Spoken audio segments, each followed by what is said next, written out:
What's up, you guys? Welcome back to my channel.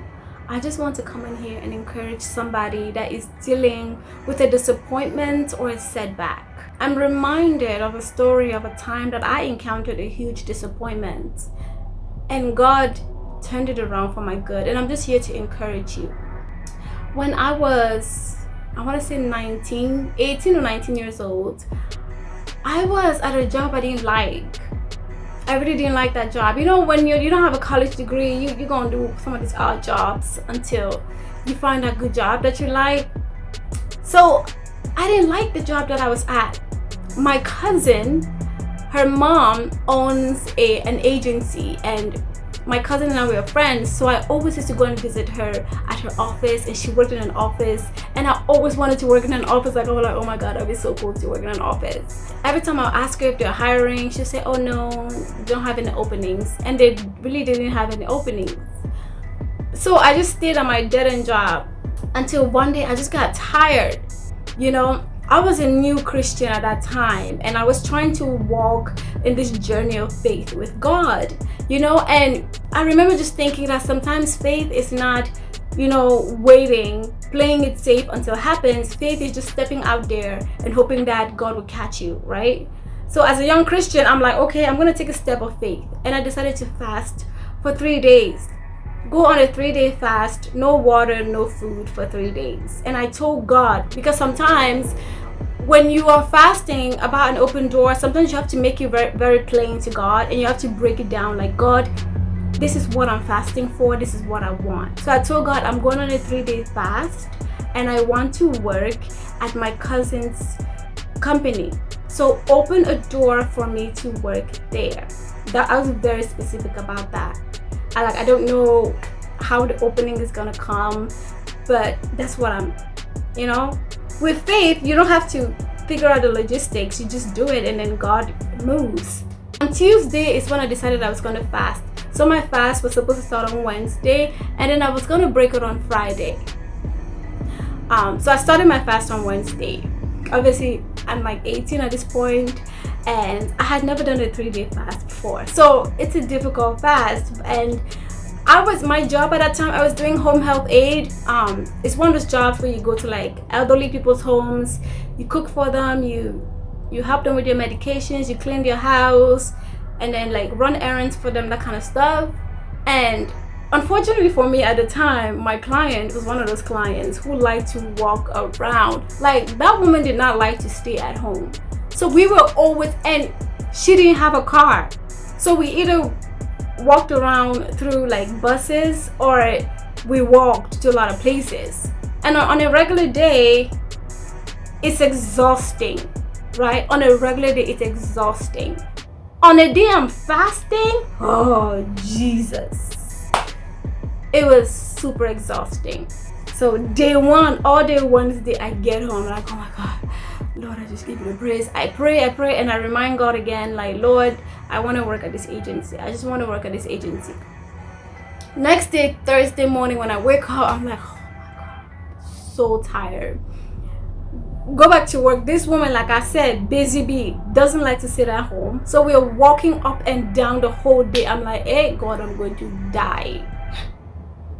I get home Thursday night, and I have no energy. I'm like I'm praying, but I'm whispering because I don't have energy. And I'm like, if I go to bed without food, I'm gonna die. Obviously now I know that you're not going to die if you go 3 days without food. Trust me. Those of you guys who are like scared or skeptical to do like long fast, the human body can go up to 40 days without any food, you know. So you're not going to die if you don't eat for 3 days. And ever since I found that out, I've been doing like 3-day fast on a consistent basis. It's you know, and time just flies like that. Before you know it, it's the day for you to end your fast. But at that time, at 18 years old, I'm really thinking I'm gonna die. So I sit on my bed at like 9 p.m. It's Thursday night. I have one more day to go, and I'm just telling God, like, Lord, I don't think I can do it. I think I'm gonna die. So I just pray, and I tell God I'm sorry. I'm gonna have to break my fast right here. And I break my fast Thursday night. So technically I only did 2 days. So when I broke my fast that Thursday night, I prayed and I said, Lord, thank you so much for answering my prayer. I commit this into your hands. And then Friday, I quit my job and I left. But before I left my job that day, I found a place, when I went on my break, I found this little place that was really quiet outside, and I just prayed. And I always did that when I was at work. So I just said, Lord, to reiterate, this is why I'm fasting. I want to work at my cousin's agency. Please open the door for me to work there. Quit my job. I get home Friday, and for some reason my parents, they found out that I quit my job. I don't know if because the company that I worked for was like a family company, so I don't know if they told my parents. I forgot how they found out, but they were mad at me, like, you quit your job? Why would you quit your job? By the way, this job paid me $10 per hour, okay? So it wasn't like it was a very good job, but in my heart I'm not panicking, because I'm like, I have fasted and I've prayed. God has answered. We don't have nothing to worry about, And so we had like a Juanita Bynum conference that we had to go to that Friday, and I was going with my cousin. And so when we're there, I see my cousin who works at the agency that I want to work at, and I just let her know, hey, by the way, I need a job, so if you guys are hiring, please just hit me up. She's like, oh, okay, sure. Saturday, I hear nothing. Sunday, my mom comes in the kitchen and she goes, oh, by the way, Grace and Mercy are hiring for a receptionist. Why don't you apply since you don't have a job? I remember just being paralyzed, like, this is what I prayed for. And God really opened the door that quickly. Oh my God. Yo, I was geeked. I was like, Lord, thank you so much. So I text my cousin. I called my cousin, like, yo, my mom just told me y'all hiring. Like, remember how I told you I need a job? I called my cousin. She didn't pick up the phone. Like, so I texted her and I said, hey, just remember I told you I need a job. Hit me up, like, I need a job, blah, blah, blah. And so I didn't hear nothing from her Sunday night. I sent her a few texts and I called her a few times, but I didn't hear nothing from her. But I'm like, it's okay, like, she's probably busy ministering somewhere, like, I'm gonna hear from her tomorrow, whatever. It was Monday. I'm in my room and I hear celebration. This is like 4 p.m, 5 p.m, something like that. I hear, oh my God, congratulations, I'm happy for you. I'm like, what happened? Why are they celebrating? So I come out of my room, and my sister, my big sister, she had a job and she liked her job. She's happy, and I'm like, hey, what's going on? She's like, oh, I got a job at Grace and Mercy's. I was like, what? She goes, yes, Grace called me and she said they're hiring and she gave me the job. And I was just like, wow, congratulations. And then I went back to my room, and I can't even describe the emotions that I felt. Like, I was shocked, I was speechless, I was stumped. I don't know how. I'm like, I fasted and I prayed, and God answered and opened that door. And I even reached out to the person I'm supposed to reach out to, but they gave it to another person. I'm like, as a young Christian, I'm stumped. I'm like, God, why? How? I don't understand. That thing hurt me for a long time. Like, because I didn't understand why God would open the door and then it would go to somebody so close to me. Like, I'll get it if they're hiring and then some random person gets the job. But it's my sister, my princess, big sister. Look, my big sister, she's not a princess now, but back then she was really spoiled. Like, she got everything that she wanted, and now she's just like chilling. She had this really good job, okay? She had the best client ever. Like, she went to her client's house and they watched TV all day and then they left. I never had clients like that. All my clients put me to work, okay? That's why I hated those jobs.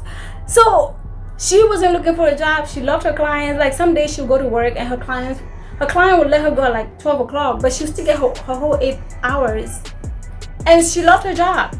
So to me, I was just stumped. So when I saw my cousin a few days later, and I said, hey, I told you I needed a job. She's like, yeah, sorry. your sister is my best friend, and I've always wanted to work with my best friend, so it just made sense. And I guess on some level I understood, because her and my sister were best friends, and so she would want her best friend to work, together in the same company. So my vendetta wasn't really much with her, it was more with God. Because I'm like, me and her, we didn't have an agreement that she was going to give me a job. My faith, I put it on you. And so you were the one who was supposed to make this happen, and you let me down. And even though on some level I was hurt with her, because she was my friend too, and she picked my sister over me. And I get it, right? But I already had a complex about that, because growing up as a kid, all my friends wanted to be best friends with my sister. So to me, it's like, okay, here's one more person who's my friend who's picked my big sister over me, right? So that, I had my own issues on that, but that had nothing to do with her. So, like I said, that thing hurt me for a while. And as time went by, I healed from it. But I still always ask God, like, God, I really don't understand how I prayed and you answered it, but you gave it to somebody else. Until the Holy Spirit told me, I can come and instruct someone to do something, but I cannot make them do that thing, because people have free will. And then he took me to the story of Jonah, where he told Jonah to go to Nineveh to tell the Ninevites that in 40 days they're going to be destroyed. And Jonah was like, I ain't doing it. And then he went a separate direction. And you have Moses, the Israelites want water, and God is telling him to speak to the rock, and Moses decides to hit the rock instead. So sometimes God may impress you on someone's mind and say, bless that person. Give that person $1,000. Give that person money. Give that person a business opportunity. Connect that person with your brother or your friend or whatever. And that person can say, yeah, I like her, I'll do it. Or they can say no. God will never force someone to do something that they don't want to do. But God has a way of dealing with people who are disobedient with Him. So the Holy Spirit made me understand that yes, you prayed, and yes, I opened that door. But she has free will. She chose her best friend over you. And in your case, that may be for you, where you felt like somebody promised you something, or something was supposed to happen and it didn't happen. God still has a way to turn it around for your good. Because as time went by, I realized that working at that company would have been the wrong move for me, because I am 18 years old at this point. My sister worked at that company for about, I think, 5 years. If I had worked at that company, I never would have gone back to college. It's in that process of joblessness that I started thinking about, okay, it's really hard for me to get a job right now. Why don't I go back to college? Because I was doing community college for some time, and then I stopped. And so at that time, like, okay, let me go back to school. And then it's because of that setback or disappointment that I actually ended up going back to college. And that journey of going to college took me in a completely different, good direction. And so looking at it now, that setback was a blessing in disguise. It didn't feel like that at the moment, but it was. And so a lot of times for you guys, your setback, your disappointment, whatever is happening right now, it hurts right now, I know, but you're not going to understand why it didn't work out now. It's going to take time for you to understand. So whatever it is, maybe God impressed in someone's heart to bless you or do one thing or the other for you, and they refused. God still knows how to turn it around for your good. I feel like God, in a way, God never intended for me to work at that company, because I don't know if I would have gone back to school. Like, the trajectory that my life took me after I went to school, it's, I believe, what direction I was supposed to take. There were a lot of experiences that I went through in college that were unique to my environment, and I believe that that's where God wanted me to be. So working in this company, I feel like I don't think I would have been in alignment with God. So sometimes it feels like what you wanted to do, the project you wanted to work on, the business deal, the relationship, whatever it was, it felt right and it feels right. And then sometimes God has to come in like a wrecking ball and wreck your plans, or He has to allow that person to hurt you, whatever, to realign you to where you're supposed to be. So if you're dealing with a setback or you're dealing with a disappointment, I want to let you know that it will work out for your good. God will work it out. I promise you.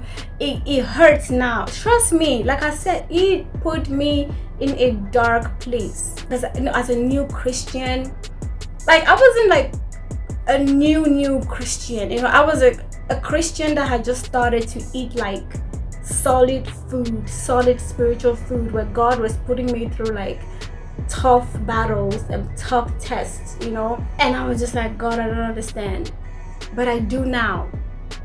And if I had to go back in time, I wouldn't have wasted my time fasting and praying, because honestly now, as a mature Christian, I realized that I didn't even need to fast and pray for that job. Like, you don't need to go on a 3-day fast for God to give you a job. The Bible says, I desire above all things that you prosper. You don't have to fast and pray for a job. It's already promised to you, you know. And so, like, I want you to know that whatever disappointments, whatever did not happen, whatever did not work out, God will work it out. I promise you. It doesn't feel like it now. God will work it out for you. Trust me. Take my word. God will work it out for you. I promise you. Just go through that healing process. Let God heal your heart. Let God heal those crevices of your heart where the pain has seeped in. When the story is complete, you will understand why. There are many times where God will open a door for you, but if the people are unwilling to obey the voice of God, that door may not be open to you. But God always has a way of working it out for you. Because even when God told Moses to speak to the rock, and Moses hit the rock instead, guess what? Water still came out. When God sent Jonah to go to Nineveh, which was that way, Jonah was like, nope, I'm not doing it. And went that way. God sent a big old fish to scoop him and take him to Nineveh. God has a way of working it out. Always. So don't hold on to that setback. Don't hold on to the disappointment. I'm here to let you know that God will work it out for your good. You will have a beautiful story. You will tell your testimony to people. You will look back at this disappointment and you will be like, God, thank you. You protected me and I didn't even know it. You saved my life and I didn't even know it. So I want to let you know that it is well with you. It is well with you. Everything will work out for your good. So don't lose hope. It is well with you. Everything will work out for your good. Thank you so much, and I'll see you guys next time.